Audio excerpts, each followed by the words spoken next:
Una semana pasó desde que terminó el Mundial, la Copa del Mundo, y esta es una de las imágenes que dio vuelta al globo en manos de la selección de la Argentina. Hoy estoy yo reemplazando a nuestro queridísimo conductor Juan Manuel Carr, que está con otras labores. No estoy sola, estoy con Martín Shapiro. Bienvenido, Shapi, con Federico Vázquez también para este primer bloque donde vamos a analizar esta campaña de odio, esta campaña anti-argentina que está encabezada por distintos sectores de la sociedad. Si me permiten, yo hice un análisis de una de las redes sociales que más tiene influencia en la conversación global, que es X, que tomé desde que inició el Mundial hasta los últimos 8 días.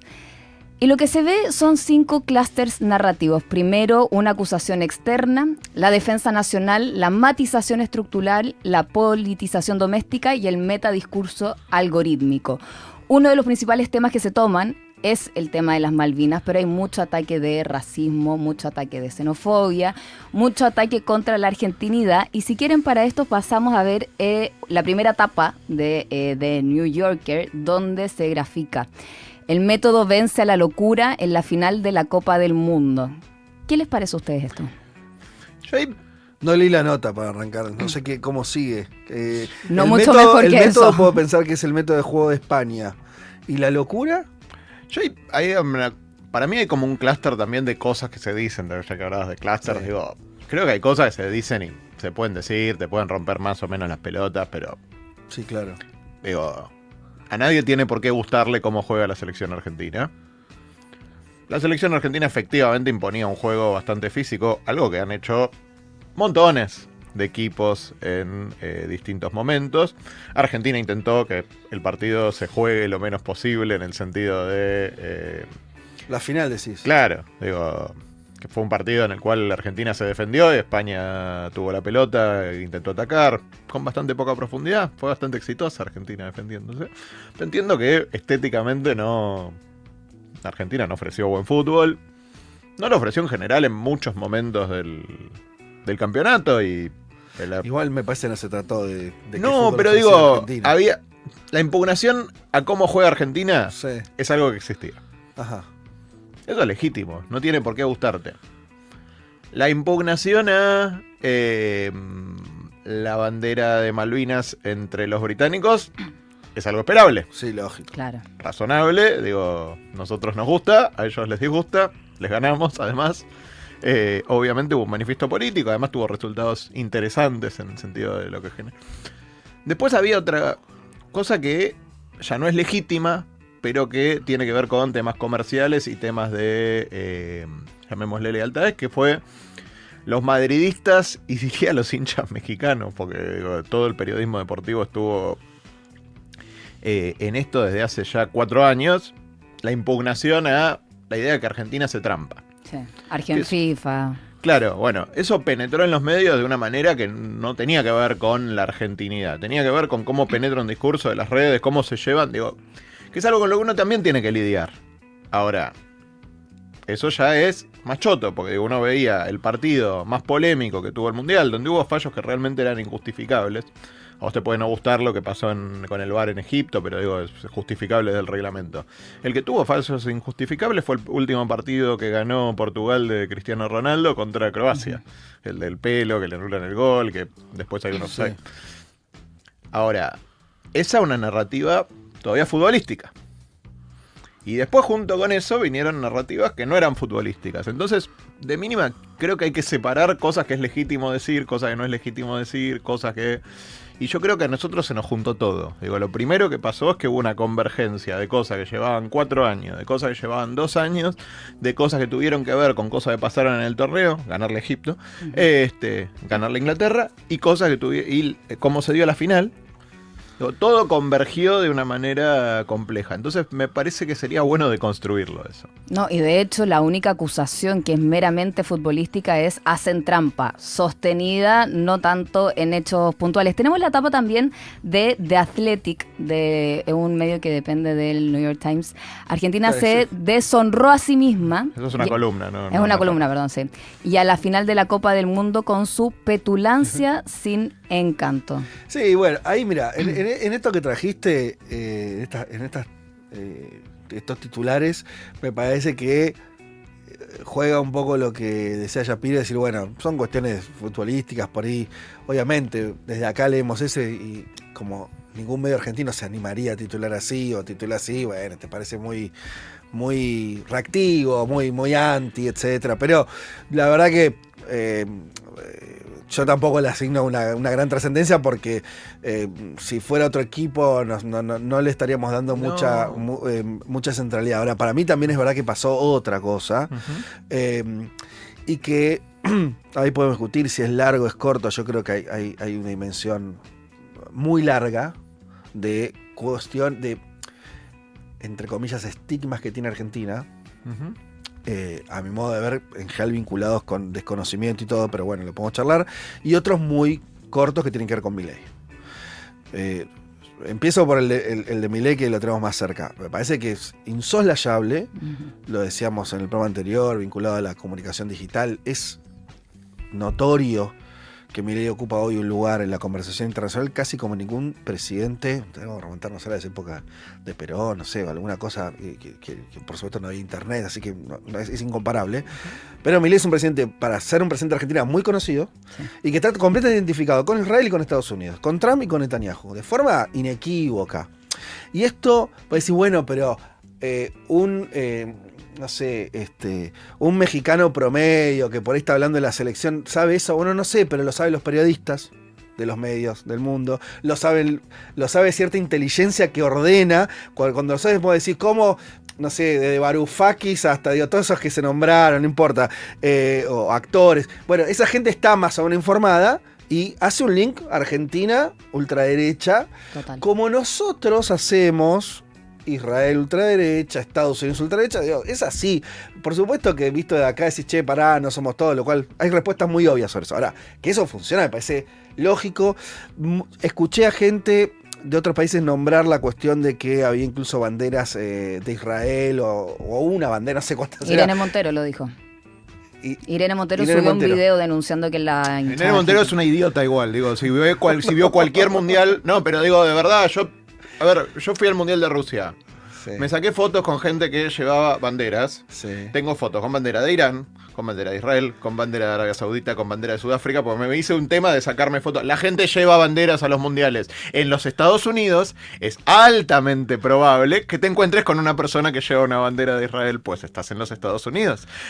Con lo cual, si vos decís que había un tipo con una bandera de Israel en una tribuna, en un mundial, o nunca viste un mundial, o sos una imbécil.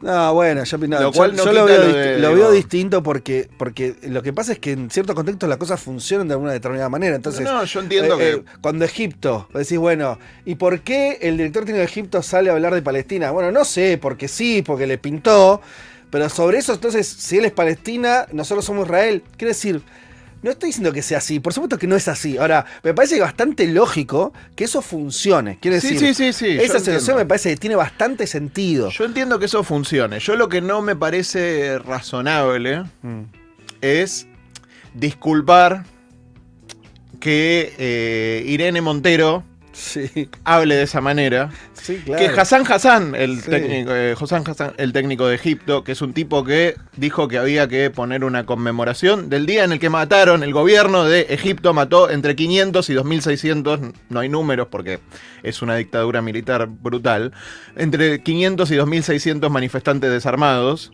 en la plaza de Raba. El tipo es un exégeta del Estado egipcio, que por supuesto habla de Gaza porque no se corre, es lo ortodoxo en Egipto, es lo normal en Egipto hablar de Gaza, no habla de Gaza porque es un valiente que se fue es lo normal, es un discurso que se premia y está muy bien, además porque de hecho están en la frontera con Gaza, interactúan con los palestinos a diario, pero una de las vías de escape que tiene ese gobierno asesino, que él no es que cumple su función como, él es parte activa de la propaganda del Estado, y lo ponen como si fuera el tipo que sensibiliza al mundo sobre Gaza. No, ese es un hijo de mil puta. Y digo, Irene Montero es como mínimo una irresponsable, eso es lo que digo, ¿no?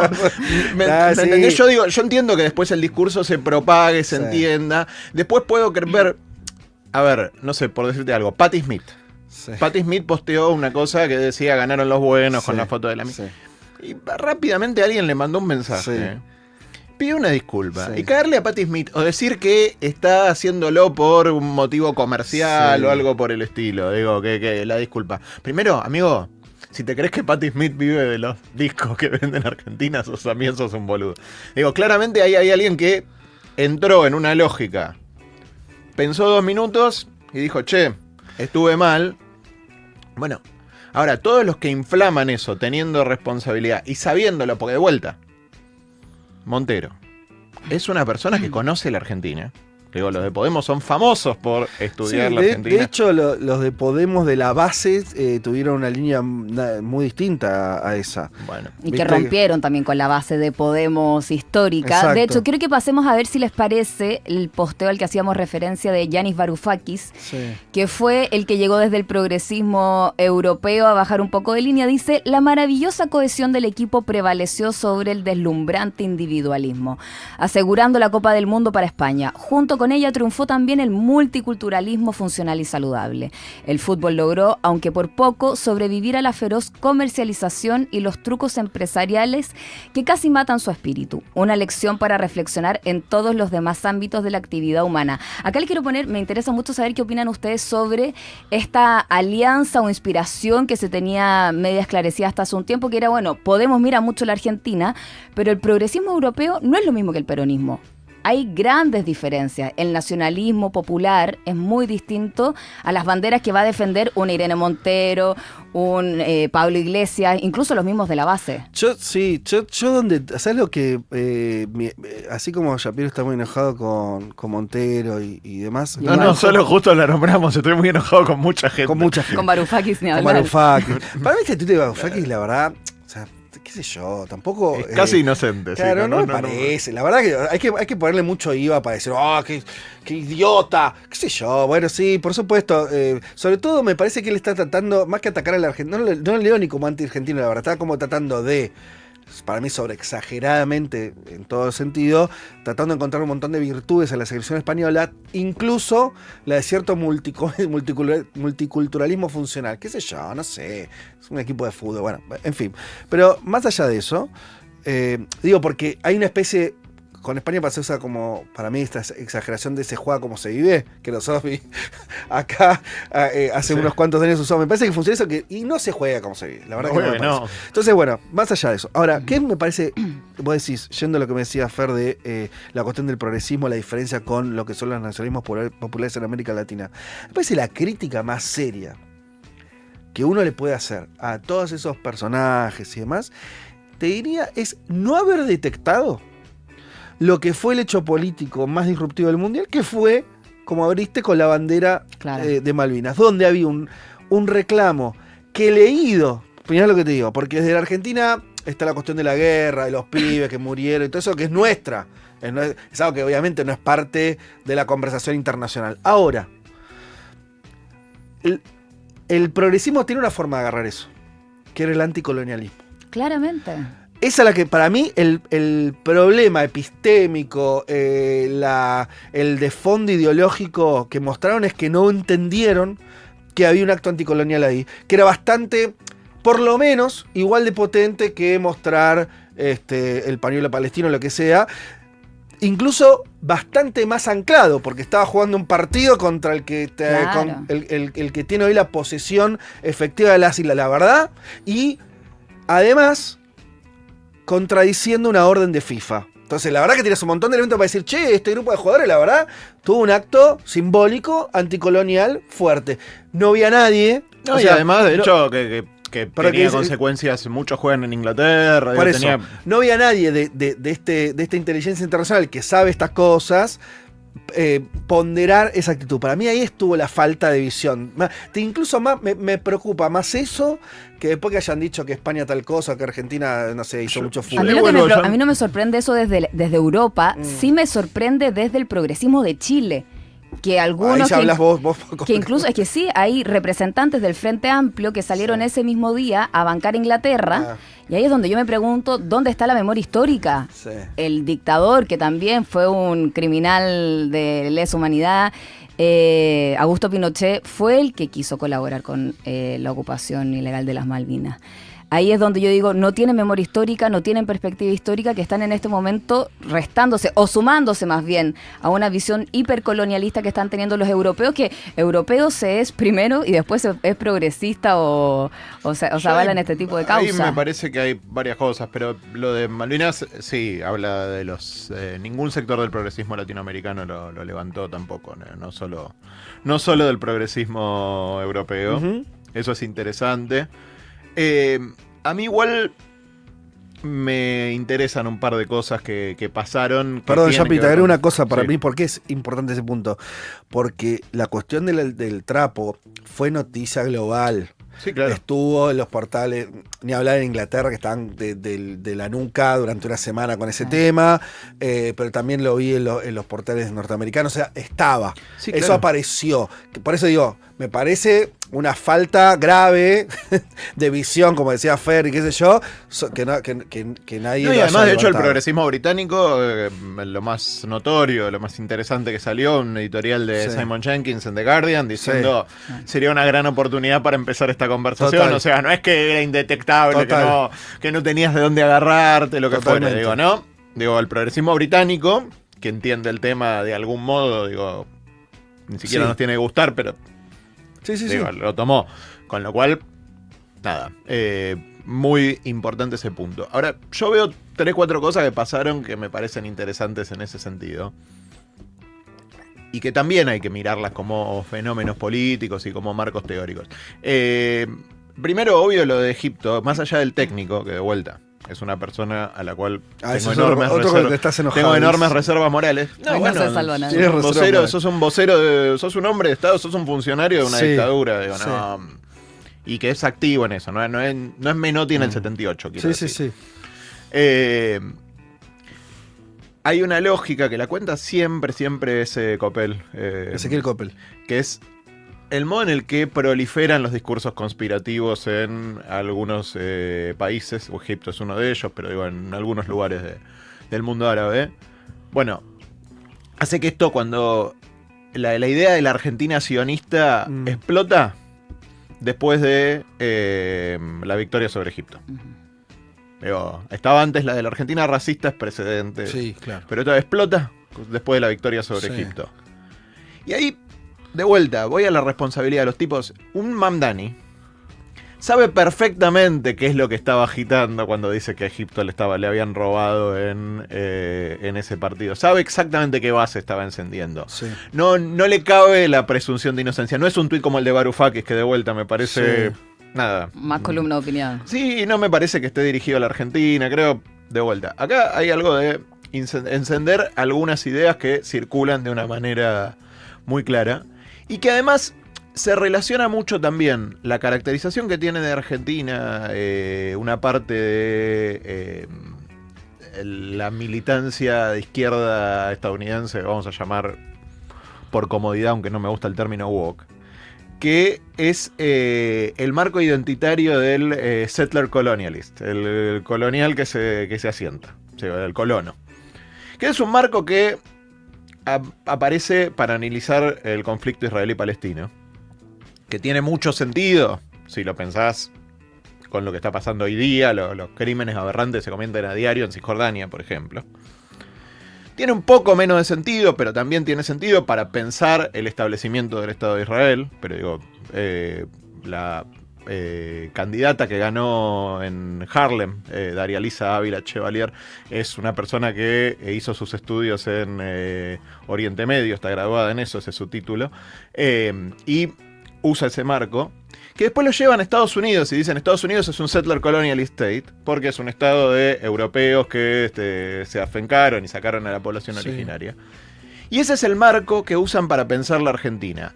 Y, a ver, efectivamente Argentina no es ninguno de los países latinoamericanos, no estoy distinguiendo a Argentina del resto de los países latinoamericanos y eso es una gran impugnación a este sector que digo, jamás lo harían para México. Digo, efectivamente nuestros países con independencia de 200 años son países que están fundados por los descendientes de los colonos, no por la población originaria. En eso digo Argentina, Chile, Sí. Uruguay, todos se distinguen de, no sé, Nigeria, Malasia, China, Japón. Sí. Digo, no son países que están, que impusieron el idioma español, que impusieron una cultura, etcétera, etcétera. Bueno, con ese marco, son países ilegítimos. Digo, Darialisa Ávila Chevalier, en su bio de Twitter, que cambió para después ser candidata, decía que vivía en tierra ocupada la Pepe. Y es un marco que por supuesto se utiliza siempre selectivamente, porque si vos lo utilizás en serio, es insostenible para cualquier estado, porque además si vos después lo llevás, decís, bueno, ¿y por qué los aztecas y no los que estaban antes? Digo, la historia humana es una historia de desplazamientos violentos, y digo, en todo caso tenemos que pensar qué hacemos con eso. Pero ahora, nos aplican a nosotros un marco que no pueden aplicar a diario en los Estados Unidos, pero es el marco teórico que usan y con el que piensan. Ajá. ¿Les parece si Entonces, aprovechamos de escuchar a Jasmine Crockett, la claro, congresista escuchémosla. estadounidense por Texas del Partido Demócrata, que también hizo referencia a todo lo que estaba pasando a nivel comunicacional sobre esta campaña anti Argentina? La Copa del Mundo que cautivó al mundo entero, cuando vieron a todas estas personas de color. Eso estaba planeado para todos estos equipos y finalmente, si recuerdas, los últimos 2 equipos fueron Argentina y España. Y parece que la mayoría mundial apoyaba a Argentina o realmente en contra de Argentina. ¿Y por qué fue eso? Deme una explicación. Si pudieras adivinar, déjame terminar la respuesta. España tenía el mejor equipo y quizás por eso lo apoyaban, dice. Ja, ja, ja. También hay una historia racista.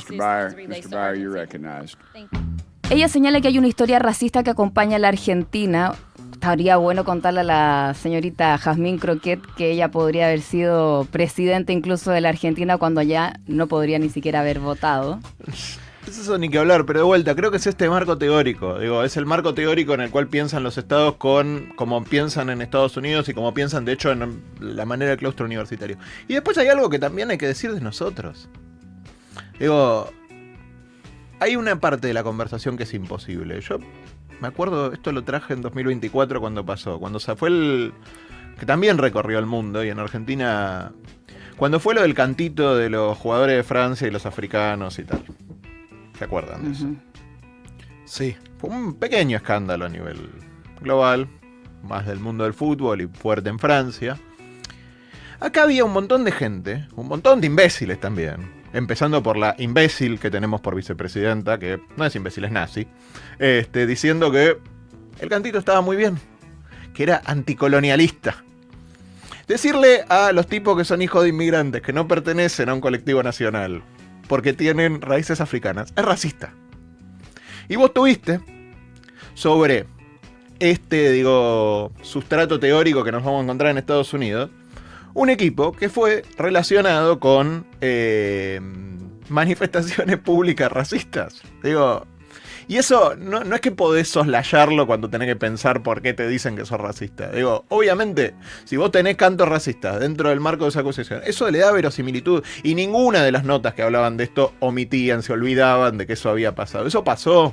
Y no hubo ninguna reacción pública en Argentina, porque nadie se animó a decir, che, esto es una cagada. ¿Por qué? Porque estábamos hablando de nuestros héroes, y está muy bien, son nuestros héroes, y cualquiera que conozca la dinámica de las canchas, de las tribunas argentinas, sabe que se dicen cosas terribles que la gente en general no piensa, que no reflejan valores reales. Yo iba a ver All Boys de chiquito. Uy, Shapiro, vas a entrar a contar cosas. ¿Estás seguro que querés Soy hablar? una persona, Mami, Todavía te tampoco puedes- soy se una mete- persona de familia judía. Sí. Las cosas que se decían cuando se juega contra Atlanta, Sí, claro. no las voy a reproducir, Sí, sí. pero ¿Las cantabas, eso querés decir? no tiene ninguna Permitías importancia. que se digan. De mínima. Pero pará un poco. Está bien. Y quiero que Y cuando se canta en el barrio de La Boca, Sí, entiendo, sí. todo eso es racista. Sí. La gente no es necesariamente después, no refleja lo que piensa. Ahora, explicarle al mundo que nosotros no somos eso que... También es un diálogo imposible, porque nadie tiene por qué entender la dinámica Bueno, por eso. También hay una cosa que para mí, inflamo, vimos 80 veces el video de esta diputada, de esta congresista que por ahí no sabe dónde queda, no sé si ubican el mapa de Argentina, con qué país es limítrofe, cuánto puede ser historia argentina, también setiemos lo que, lo que es posible de pedir a alguien o no. A mi modo de ver también lo que hubo acá es mucha ignorancia, lo cual es lógico. Quiero decir, por eso yo decía, bueno, ¿qué se sabe de Argentina? Pocas cosas.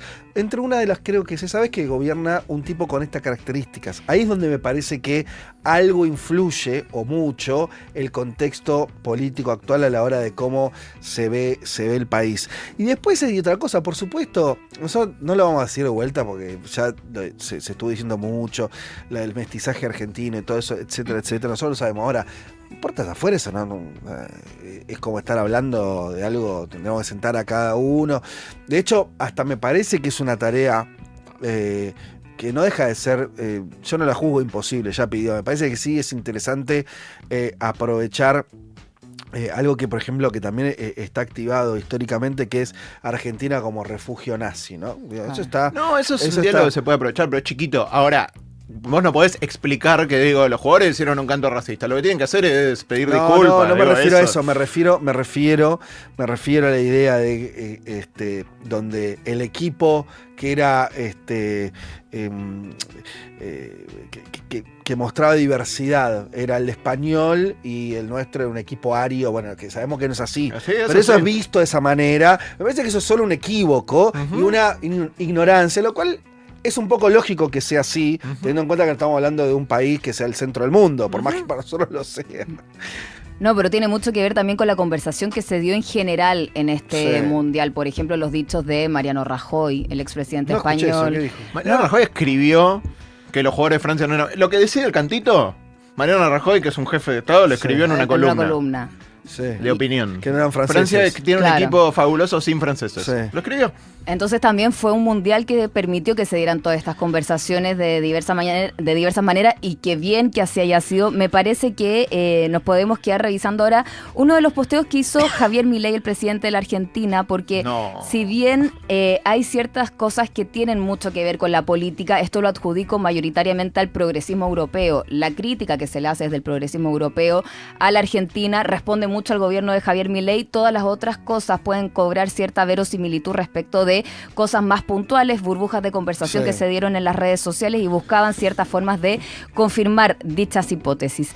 Veamos lo que publicó el presidente de la Argentina, Javier Milei, que ya vamos a estar en un ratito nada más revisando qué fue lo que hizo ayer en Brasil, algo que está muy polémico. Dice: ¿tienes enemigos? Bueno, eso significa que... ¿Qué dice Shapiro?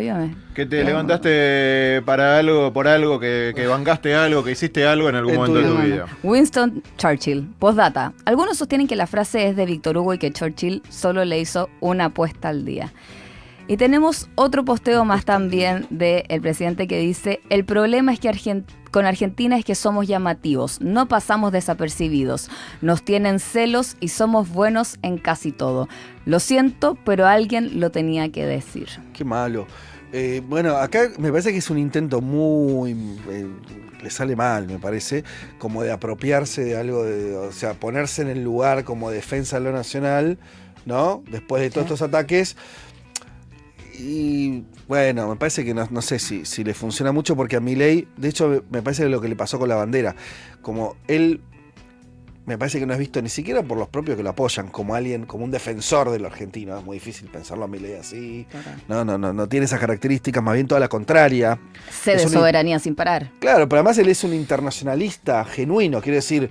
Sí, no es Victoria Villarroel. Le da igual a Argentina. Él podría ser presidente de cualquier país. Él viste que él se presentaba el primer presidente libertario del mundo. No le interesa de qué país exactamente, en un punto eso es secundario, y creo que hasta él... y él es una figura global, no por Argentina. Exacto. Justamente. Sí, entonces me parece que, por eso me parece que no puede agarrar lo nacional. Déjame decir que también me parece... como que a veces se van dibujando respuestas. Esta idea, a mí no me parece muy interesante la idea de Argentina contra el mundo. Claro. O sea, como una cuestión reactiva, ¿no? De decir, bueno, pasa que nosotros somos increíbles y el mundo no nos entiende. Me parece que también, o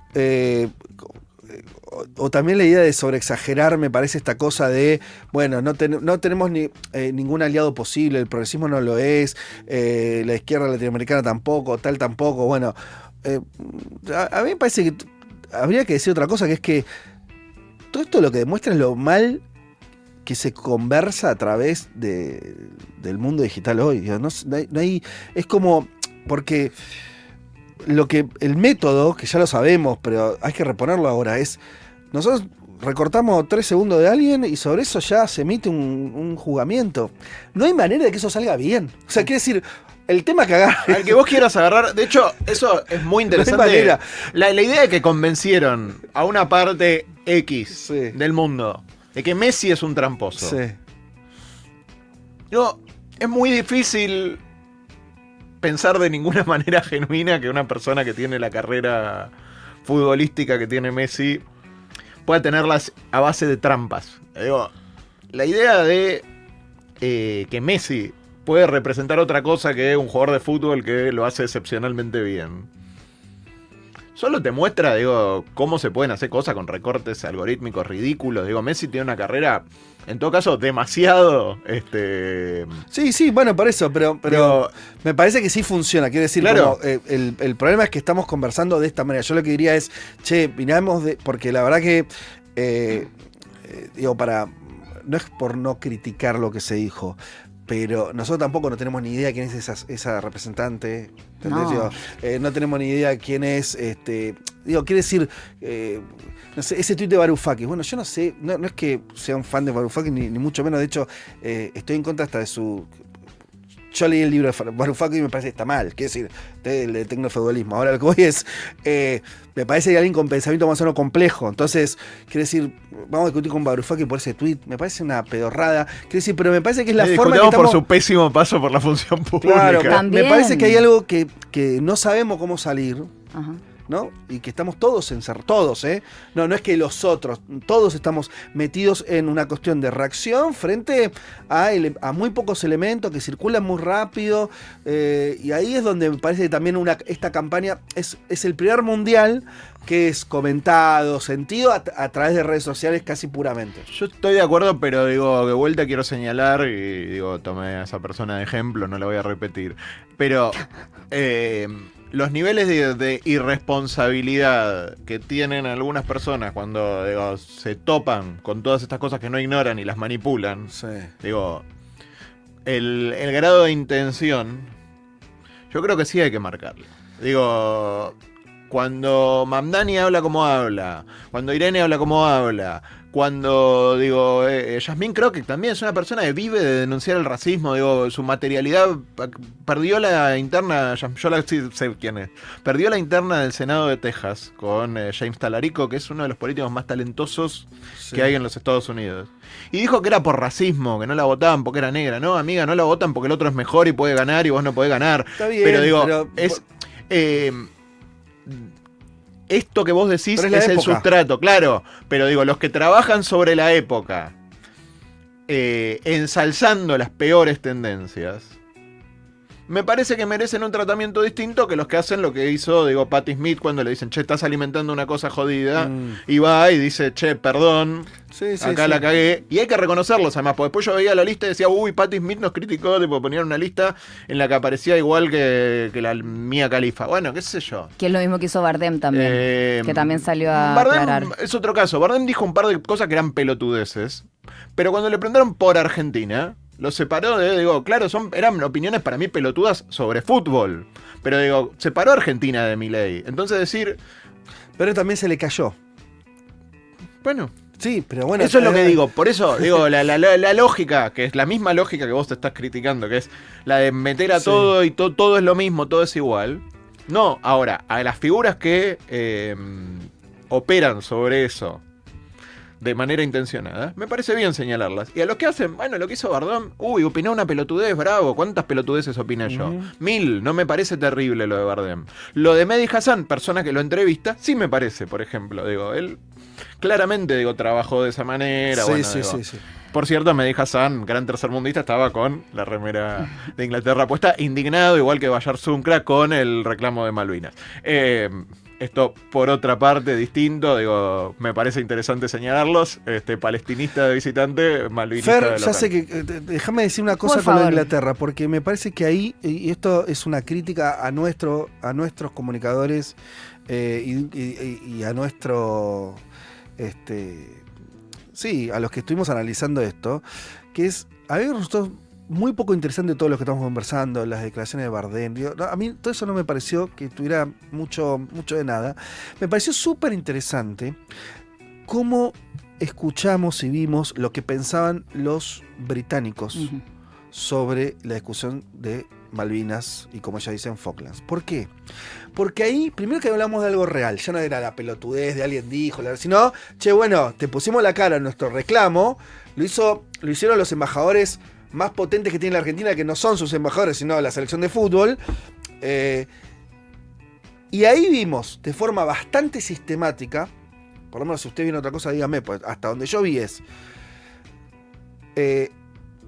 todo el laborismo, o por lo menos los más importantes referentes del laborismo, saliendo a indignados a defender la posición colonial de Gran Bretaña, lo cual es algo que está bueno saber. Quiere decir, ¿viste donde se habla que el progresismo dice, bueno, mirá, recortemos, sobre el reclamo de Malvinas, hay una posición nacional. Sí, hay una posición imperial, claro, que une a conservadores y a laboristas. Para mí, sorpresa, más de lo que yo pensaba. De ver un ala más de izquierda al laborismo, que por ahí no hablo tanto, no lo sé. ¿Qué se diferencia de cierto termómetro social en la calle? Porque producto de esto hubo muchos entrevistas a gente en la calle en Londres, en Gran Bretaña, y mucha gente diciendo algo que para mí me resirvió, porque me dio el pulso de por dónde pasaba cierto... Vos tenés que buscar, bueno, ¿dónde está la falla del otro? Y muchos británicos diciendo, la verdad que quedan al lado de Argentina y re lejos de nosotros. No era una cuestión sofisticada, sentido común, de población implantada. Claro. No. Che, pero si quedan en la Loma del Orto al lado de ellos. Y ese era el argumento central, el argumento central que tenían los británicos, que no apoyaban a su propio país. Lo cual me pareció interesante, porque yo me agarraría de eso, lo pensaría, lo explotaría. Me parece que hay algo, y al mismo tiempo cierta desazón no, yo uno sabía que era así, pero digamos, por ahí alguien no tan informado puede decir, che, qué loco, la izquierda británica no apoya el reclamo de las Malvinas. Digo, me quedo con eso porque me pareció que tenía más sustancia que esta conversación más genérica, ¿no? Hay una izquierda social que, no digo lo apoya, porque en general, de hecho, la historia, por lo menos oficial británica, es las islas estaban deshabitadas. Sí. Pero que es como, bueno, no podemos sostener este dominio colonial, y nuestras razones en todo caso son tan malas como las de ellos. Sí. Es la mirada que tenía, no sé, desde Hobsbawm en adelante, que es, tenemos que negociar. La editorial de Simon Jenkins no tenemos razón, pero es, evidentemente tenemos que negociar, es ridículo sostener esta posición. Hay una izquierda social que lo dice, no es una izquierda que tiene representación partidaria, porque además es regalarse, por supuesto. Digo. Sí, más o menos, pero ¿sabes qué? ¿Sabes lo que sí me sorprendió? Que vi que por lo menos a nivel sistema político no funciona algo que podría funcionar, que es, bueno, este fue un quilombo de Thatcher. No. O sea, por último, para desmarcarse de esa total, posición política. Yo pero pensaba sí que eso funcionaba social, más eso. y no. Socialmente, eso digo, la gente porque en la calle sí. y les recomiendo eso. Hay un capítulo de una serie que es de Crown, la conocen. Sí. El capítulo de la guerra de Malvinas. Yo estaba preparado para dejar la serie. Estaba mirando, era un placer medio culposo. Estaba preparado para dejarla. Y el capítulo es muy interesante porque cuenta la historia de un tipo que pierde el laburo, que está sufriendo las consecuencias sociales del thatcherismo, que se metió al palacio de Buckingham. Un tipo entró y cuenta, bueno, toda una historia de la desposesión de la clase trabajadora británica entre el 79 y el 82. El tipo, lo mal que termina, qué sé yo, y después termina con la calle festejando la victoria en la guerra. Claro. Eso es todo lo que pasa en el capítulo. No habla de la guerra. Sí. Es como lo que está por detrás. Y lo que está por delante es... Y claramente esa es una toma de posición también respecto de la guerra. Que de vuelta, que no está en la política. Pero eso es parte de una... Ni siquiera una izquierda, de un centro izquierda moderadísimo social. Que quería traer eso porque parece estuvo poco explotado de nuestro lado. Mirar eso, porque creo que hubo posiciones ahí más fundamentadas, en el peor de los sentidos a veces, ¿no? Pero de defensa, digo, cuando decís, che, ¿por qué nos cuesta tanto sentar a Gran Bretaña a discutir esa soberanía? Bueno, mirá el porque nivel no hay de consenso tipo interno que tienen. lugar en la clase política. Y el Comité de Descolonización de la ONU, que también viene hace tiempo tiempo tratando de instar a reabrir estas mesas de negociación, y la postura de Gran Bretaña ha sido siempre: no vamos a reabrir esa mesa de diálogo. Y por supuesto, con un gobierno como el de la Argentina en este momento es muy difícil impulsar ese tipo de mesas de negociación. Amigos, estamos llegando al final de este primer bloque. No quería dejar de mencionar que esta semana tuvimos acá entrevistadas a muchas personas que están en España, que sufrieron violencia, toda esta ola de hate, de odio, una campaña discursiva, pero que terminó tomando una relevancia tan grave como personas que fueron agredidas. Nuestra máxima solidaridad desde acá para todas ellas y ellos que sufrieron la violencia en carne propia. Hoy tenemos un programón. No está nuestro querido amigo Juan Manuel Carr, que está haciendo de las suyas en otro lado del mundo, pero tenemos bueno, dijo que se encontró con oyentes de este programa. Sí, con 2 oyentes allá en Santiago de Compostela. Bien lejos. Estamos en todos lados. Yo digo aquí aprovechar para decirle a los españoles que nosotros los queremos y ellos en general nos quieren. No hinchemos las pelotas con eso, ¿no? No se trata de ellos. Sí, bueno, además eso es verdad, digo, lo que lo trae Fer, digo, la que los pasaron peor fueron argentinos que están viendo en otros lugares del mundo y se encontraron con unos días, al menos espero que sean unos días de cierto fervor y después vuelve pero bueno, en España esos argentinos se cuentan de cientos de miles, entonces está bueno seguir también eso. En España hay muchísimos argentinos. Mi duda o mi temor es si este rush que vimos ante Argentina es algo como muy de redes sociales, ¿no? Sube, baja, desaparece, no pasó nada, listo, o si va a quedar un sedimento donde la gente que está laburando, estudiando, haciendo cosas, se le va a complicar estructuralmente. Quiero creer que no, pero bueno, qué sé yo. Igual si tuviera que asesorar al presidente de todos los argentinos, el señor Chiquitapia, le diría que tenemos que trabajar fuerte en la comunidad negra estadounidense. Eso creo que habría que hacer. Bueno, el señor Shapiro Shapiro es un buen esfuerzo diplomático que debería emprender el presidente de los argentinos. Les cuento un poco cómo viene el programa de hoy. Martín Shapiro nos va a contar del nuevo primer ministro del Reino Unido. Justamente. Y también vamos a revisar los nuevos aranceles de el naranja de Donald Trump. Yo les traigo un panorama latinoamericano: Chile, Colombia, Brasil, Venezuela. Tenemos un invitado en piso hoy al final del programa. No lo vamos a quedar porque para seguir con las tradiciones de nuestro conductor seremos bilardistas. Va a anunciarlo. Así que quédense, vamos a escuchar un temita y ya volvemos.